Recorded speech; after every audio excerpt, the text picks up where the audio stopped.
Student, मेरा नाम मोहम्मद जायसवाल। इसके पहले क्लास में मैं आपको क्या पढ़ाया था? मिल्क प्रोडक्शन पढ़ाया था। ठीक, आज हम क्या पढ़ेंगे? मिल्क कंपोजिशन, है ना, दूध का संगठन। ठीक, दूध का संगठन से आप क्या समझते हो? जैसे कि दूध जो होता है किस किस चीज से मिलकर बना होता है। जैसे कि मान लीजिए कुछ भाग जो होता है तरल होता है, कुछ क्या होता है उसका ठोस। ठीक, तो तरल में क्या क्या रहता है और ठोस में क्या क्या पाया जाता है ना। जैसे फॉर एग्जाम्पल दूध में पाया क्या क्या जाता है? प्रोटीन पाया जाता है, फैट पाया जाता है ना, लैक्टोज पाया जाता है। ठीक, खनिज लवण, ये सब जो पाया जाता है उसके बारे में हम लोग पढ़ेंगे, उसकी मात्रा को और उनके क्या क्या कार्य है, ये सबको पढ़ेंगे। ठीक, तो सबसे पहले क्या पढ़े हम लोग? Composition of milk. कंपोजिशन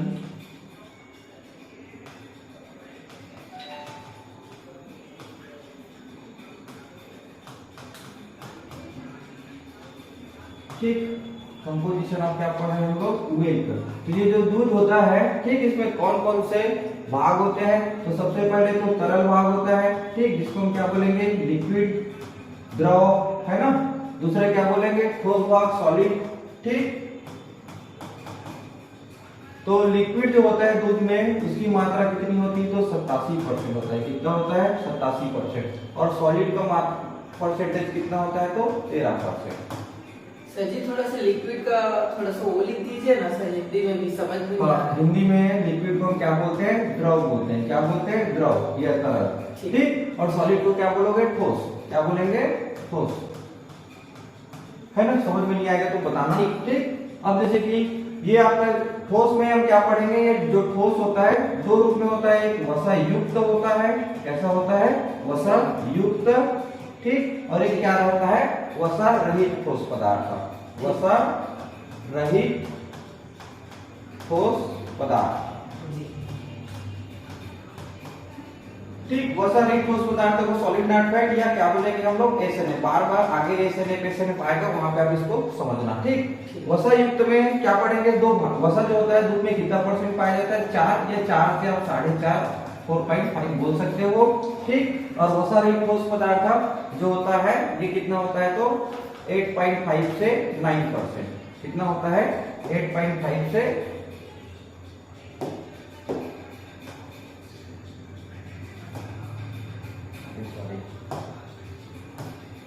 8.5 से 9%। ठीक, कौन? एसएनए, है ना। तो वसा युक्त को हम फिर दो भाग में बांटेंगे। ठीक, एक होता है वास्तविक वसा या सत्य वसा बोल सकते हो या ट्रू फैट बोल सकते हो। ठीक, है ना। और एक क्या होता है? फैटी एसिड, वसीय अम्ल युक्त पदार्थ, ऐसा बोलते हैं ना। तो एक होता है वास्तविक वसा। क्या होता है? वास्तविक वसा। डायरेक्ट पीएटी में ऐसा क्वेश्चन आता है, निम्न में से दूध में कौन वास्तविक वसा के रूप में पाया जाता है, कौन फैटी एसिड के रूप में, वसीय अम्ल के रूप में पाया जाता है, इस तरह से क्वेश्चन बनता है ना। तो वास्तविक वसा कितना होता है? वास्तविक वसा कितना होता है? सत्य वसा तो 3.95, है ना। कितना होता है? 3.95। ठीक, और वसी इस 4% में, इस 4% में वास्तविक वसा कितना होता है? 3.95।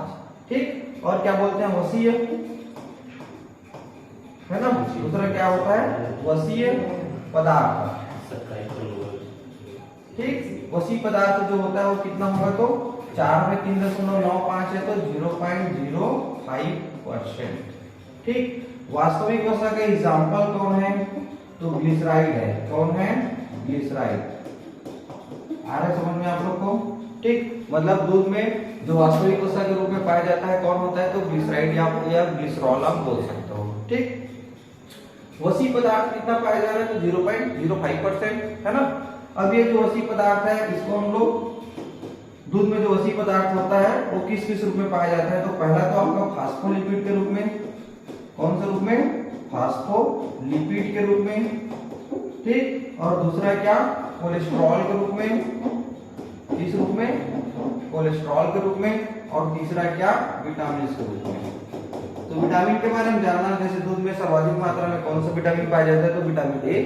ठीक, कौन सा विटामिन नहीं पाया जाता, एब्सेंट होता है? तो विटामिन सी। ठीक, फास्फोलिपिड की मात्रा कितनी होती है? तो 0.0, दूध में जो होता है फास्फोलिपिड की मात्रा 0.05% और कोलेस्ट्रॉल की मात्रा 0.01%। ठीक, और विटामिन की मात्रा कितना होता है? तो ये 0.01%। है ना? आगे इतना समझ में? ठीक, आगे समझ में? किसी कोई प्रॉब्लम नहीं सर। ठीक। अब क्या पढ़ेंगे हम लोग? ये वसा युक्त पदार्थ आगे समझ में। अब क्या पढ़ेंगे आगे? वसा रहित ठोस पदार्थ को। किसको पढ़ेंगे? वसा रहित ठोस पदार्थ को। ठीक,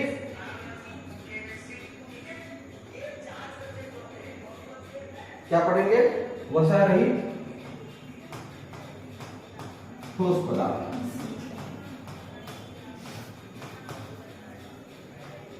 तो वसा रहित ठोस पदार्थ की एसिडिक की मात्रा कितना था दूध में?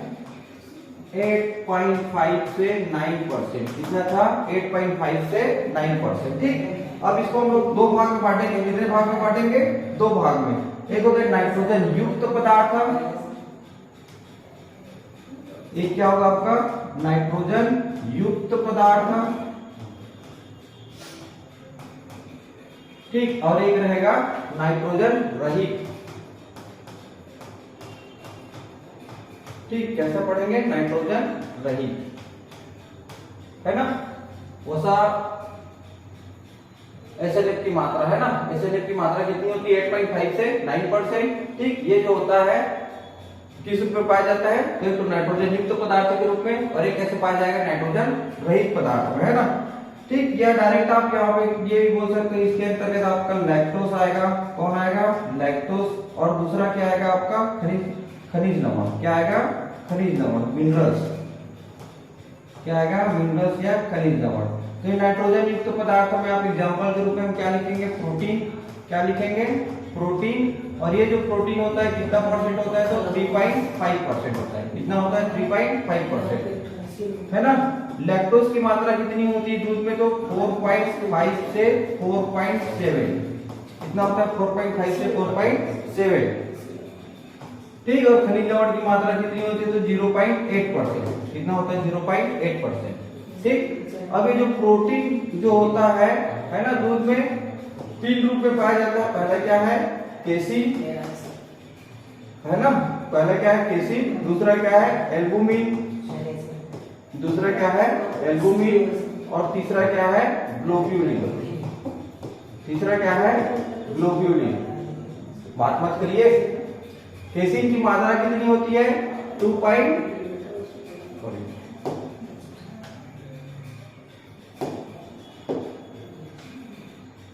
केसिन की मात्रा कितना होता है? तो 2.75 या 2.70 से 2.75 बोल सकते हो। एल्बुमिन की मात्रा कितनी होती है? तो 0.40 से 0.50, है ना? और ग्लोब्यूलिन की मात्रा कितनी होती है? 0.20 से 0.30। ठीक, तो प्रोटीन 3 रूप में पाया जाता है ना? सर्वाधिक मात्रा में कौन पाया जाता है? केसिन पाया जाता है। ठीक, कितना 3.5 में तो 2.75 कौन पाया जा रहा है? केसिन। एल्बुमिन और ग्लोब्यूलिन जो होता है वो सर्वाधिक मात्रा में किस में होता है? खीस में होता है। किस में होता है? खीस में। ठीक, समझ में आ गया? अब ये प्रोटीन रहित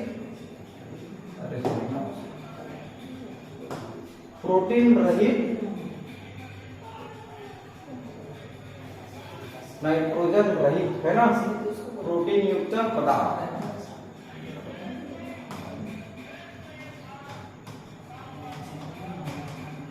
प्रोटीन युक्त पदार्थ।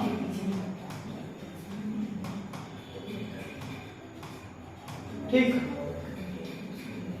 है ना? तो इसके अब ये तो समझ में आ गया ना? नाइट्रोजन युक्त पदार्थों में कौन है? प्रोटीन, है ना? पहला क्या है? प्रोटीन। तो 3.5% होता है। कितना होता है? 3.5%। इस 3.5 में केसिन प्रोटीन की मात्रा 2.75, एल्बुमिन की मात्रा 0.40 से 0.50 और ग्लोब्यूलिन की मात्रा 0.20 से 0.30।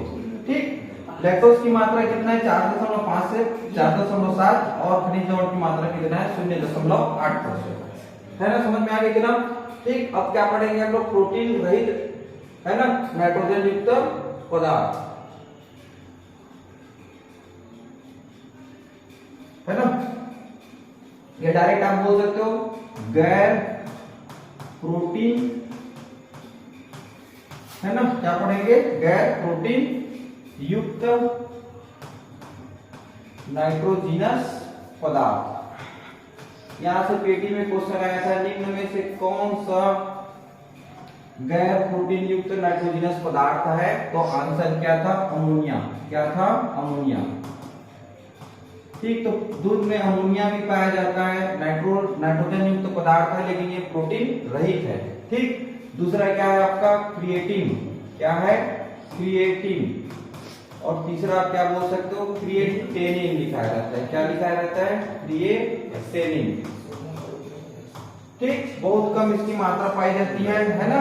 ये पर 1 केजी दूध में 0.5 मिलीग्राम है ना, 1 केजी पर लीटर या 1 केजी मिल्क में, है ना, बहुत कम मात्रा में पाया जाता है। पेटी के 5 क्वेश्चन है अमोनिया। ठीक, क्या है ये?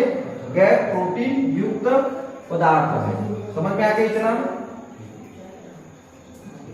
आ गया इतना समझ में? ठीक, तो क्लासिफिकेशन आ गया समझ में। देखिए मेरे पास कंपोजिशन आप में, तो दूध में कितना परसेंट प्रोटीन सॉरी लिक्विड रहता है? तो 87%। ठोस पदार्थ कितना होता है? 13%। ये ठोस पदार्थ को हम 2 भाग में बांटे हैं, एक वसा युक्त और एक वसा रहित, है ना। तो वसा युक्त में 4% याद रखना, और एसएनएफ की मात्रा कितना है इसमें? तो 8.5 से 9%। ठीक, वसा युक्त जो होता है ये वास्तविक वसा के रूप में पाया जाता है और वसी पदार्थ के रूप में पाया जाता है। तो वास्तविक वसा में ग्लिसराइड एग्जांपल है, और वसी पदार्थ में फास्फोलिपिड है, कोलेस्ट्रॉल है और विटामिन है। मात्रा को आप देख लेना, है ना। ठीक, अब एक एक को पढ़ेंगे अलग अलग से, है ना।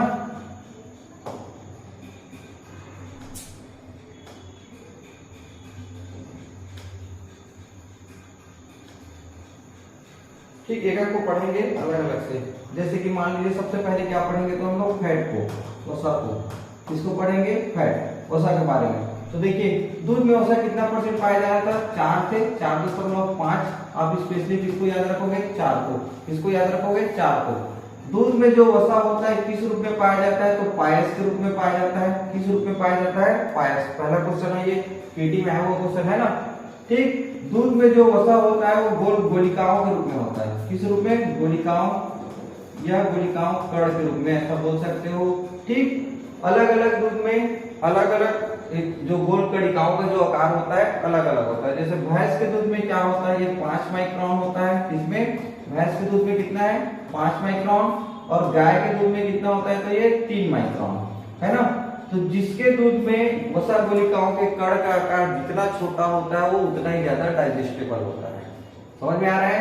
तो गाय और भैंस में किसका दूध ज्यादा डाइजेस्टेबल होगा, मतलब आसानी से पचने वाला होगा? तो गाय, क्योंकि उसमें वसा गोलिकाओं के कण का आकार कितना होता है? छोटा होता है। अपेक्षा के लिए। ठीक, 3 माइक्रोन बोल सकते हो या 2.5 भी आप बोल सकते हो, है ना। आगे इतना समझ में? तो वसा गोलिकाओं के कण का आकार जितना बड़ा होगा, ठीक, वो उतना जल्दी से आसानी से नहीं पचेगा। ठीक, आसानी से कौन पचेगा? जिसमें वसा गोलिकाओं के कण का आकार क्या हो? छोटा हो। आगे समझ में? इतना आ गया। अब देखिए ये दूध वसा में, है ना, एक रसायन पाया जाता है। क्या पाया जाता है? रसायन, केमिकल। ये केमिकल के बारे में कई बार पीएटी में आ चुका है। ठीक, इस केमिकल का नाम क्या होता है? तो एसिटिल एंजाइम बोलते हैं। क्या बोलते हैं? Acetyl enzyme.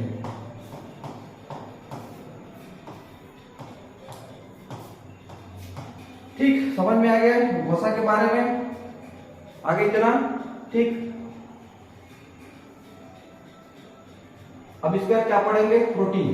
क्या पढ़ेंगे? प्रोटीन। प्रोटीन कितना पाया जा रहा था? 3.5%, है ना।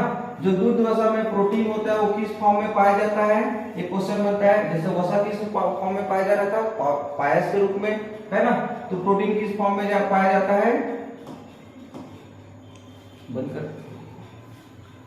छोड़ो यार।